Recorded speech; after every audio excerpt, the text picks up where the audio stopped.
దయగల దేవ మహోన్నతుడా పరిశుద్ధుడా స్తుతి స్తోత్రములు నాయన. ప్రభా నాయన నిర్దాక్షుడైన నన్ను సిలువు చాటున మరుగుపరిచి ఆత్మతో అభిషేకించి నా నోటికి బోరగా ఉండి మీరే మాట్లాడి మాకు కావలసిన ఆత్మీయ ఆహారం దయచేయమని యేసు నామములో ప్రార్థన అడిగి వేడుకొనుచున్నాము తండ్రి. ఆమేన్.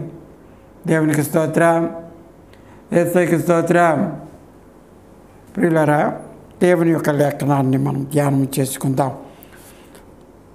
రోమాయులకు రాసిన పత్రిక 6వ అధ్యాయము 23వ వచనములో మనము ధ్యానం చేసుకుంటాం. బైబిల్ గ్రంథంలో ఏలయనగా పాపము వలన వచ్చు జీతము మరణము, అయితే దేవుని కృపావరము మన ప్రభువైన క్రీస్తు యేసునందు నిత్య జీవము.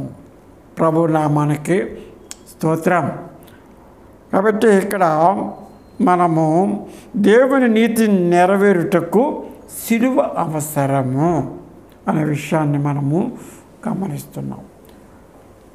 దేవుని యొక్క నీతిని నెరవేరుటకు సిలువ అవసరం. పాపం వలన వచ్చే జీతము మరణము. మనమందరము కూడా పాపములమే కాబట్టి న్యాయమూర్తి అయిన దేవుడు మనకు మరణశిక్ష ఇవ్వవలసిందే. అది న్యాయమేది. అందరూ పాపము చేసి దేవుడు అనుగ్రహించే మహిమను పొందలేకపోతున్నారని బైబిల్ తేటగా సెలవిస్తూ ఉన్నది. కనుక ఎప్పుడు మనము మరణించడానికి, మరణశిక్ష విధింపబడడానికి సర్వమానవాళికి కూడా అలాంటి పరిస్థితుల్లో ప్రభు అయిన యేసు క్రీస్తుని తండ్రి అయిన దేవుడు ఈ లోకానికి పంపించి ఉన్నాడు. దేవునికి స్తోత్రం, యేసుకి స్తోత్రం. కనుక ఆయన అంటున్నాడు అన్నమాట, మనకు కానీ మనం ప్రేమించి మన పాపమును ప్రాయశ్చిత్తమై ఉండుటకు తన కుమారుణ్ణి పంపాను. ఎందుకంటే మనల్ని ఆయనే నిర్మించాడు, మనల్ని ఆయనే ప్రేమించాడు. కనుక మన త్యాగము మనకు కనపడుతూ ఉన్నది. తన బిడ్డల పట్ల త్యాగము కనపడుతూ ఉన్నది.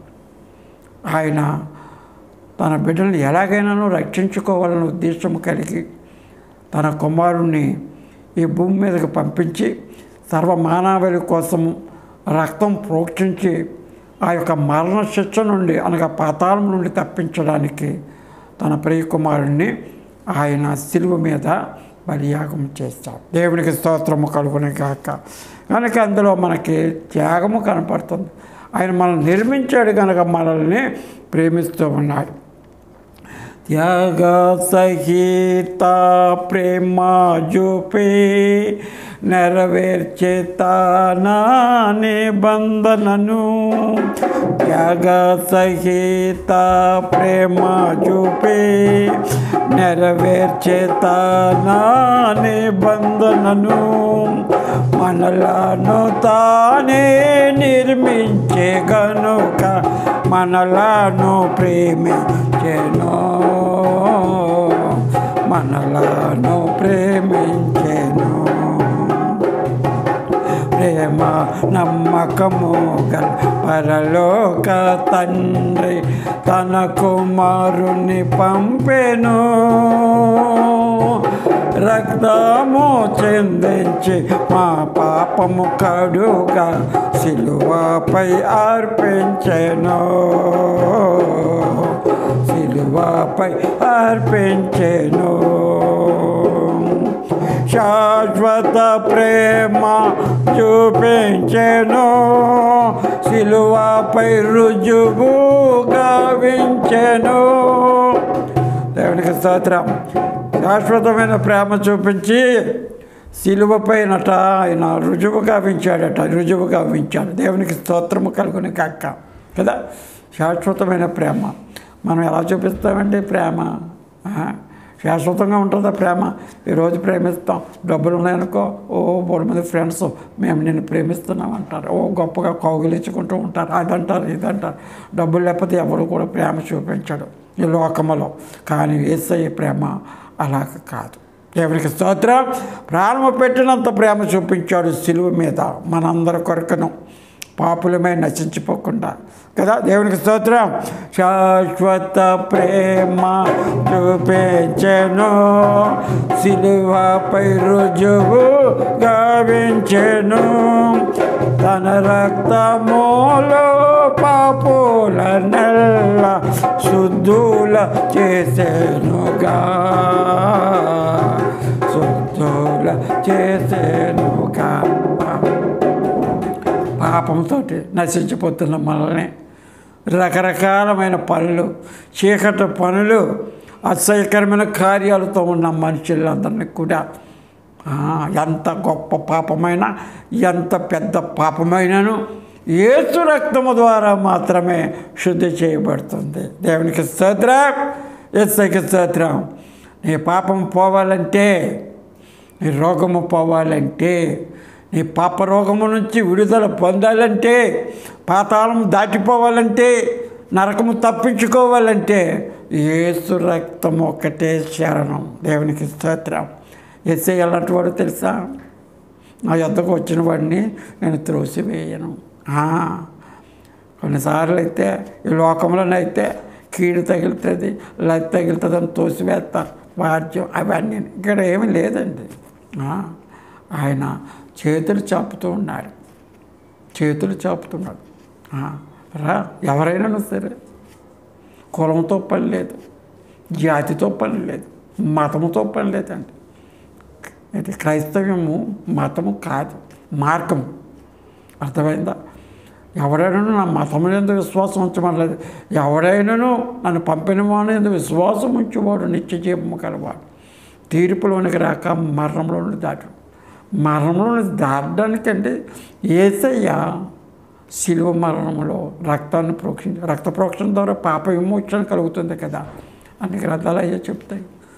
కానీ ఎవరి రక్తం అండి?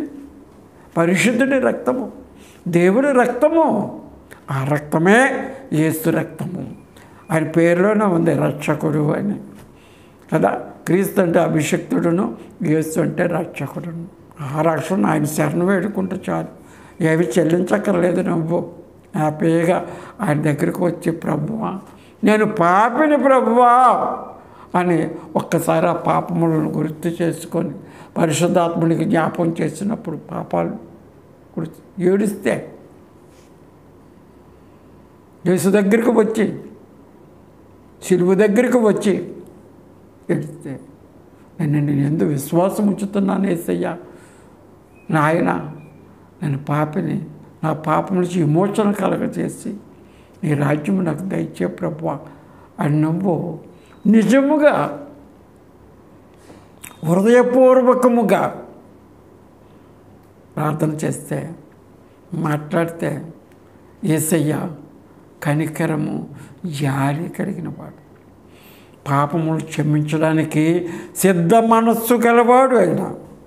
అందుకే వచ్చాడు ఆయన. నువ్వు నశించిపోతుంటే ఆయన నిన్ను రక్షించడానికి యేసు ఈ భూమి మీదకి వచ్చి అనేక మందిని రక్షించాడు. దేవునికి స్తోత్రం, యేసుకి స్తోత్రం. కనుక పాపం వలన వచ్చే జీతం మరణం అని నువ్వు తెలుసుకొని మనము ఆ మరణం నుండి తప్పించుకోవడానికి నువ్వు యేసు దగ్గరికి రా, శిలువ దగ్గరికి రా. అప్పుడు నీ జీవితంలో నూతనముగా మార్చబడుతుంది, నూతనమైన జీవితం కదా. మారు మనసు పొందినట్లయితే ఆయన నిన్ను రక్షిస్తాడు కదా. కొత్త జన్మ, ఒకడు క్రొత్తగా జన్మెత్తిన తప్ప దేవుని రాజ్యానికి వెళ్ళలేడు. కొత్త జన్మ నీకు ఇస్తాడు.